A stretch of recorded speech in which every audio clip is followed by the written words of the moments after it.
Hey guys, this is Scott from Trim That Weed. In today's video, we will be talking about how to fix the Bosch oven E305 error. But first, what does the Bosch oven error code E305 mean? E305 error code indicates there is a loss in communication between the user interface or control module and TCM. The error shows that the base plates are disconnected, which is an interface connection problem. The following are some of the common causes of the E305 error. Defective control module or user interface. When the user interface or control module becomes damaged and cannot communicate with the thermal cure module, the error will pop up on the screen. Wiring problem. The error code occurs when the oven senses wires are not properly connected.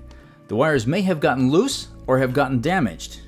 Now let's look at the best solution you can apply to fix the E305 error. Hard reset to correct the user interface. Doing this can help you figure out whether the error is a result of a defective control module or user interface. Try the following. Switch off, then disconnect the oven from the power supply. Wait for 10 minutes. Plug it back into the power source. Switch on the oven.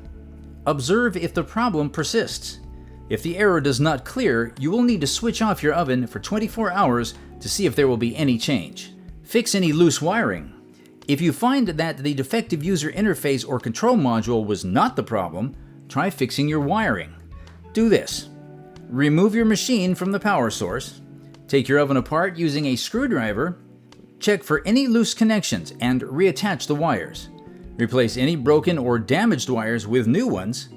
Reattach your oven. Turn your oven back on and observe if the error code clears. Consult a professional. If fixing the wiring or resetting the oven fails to remove the error, you can reach out to a technician within your area to identify the issue.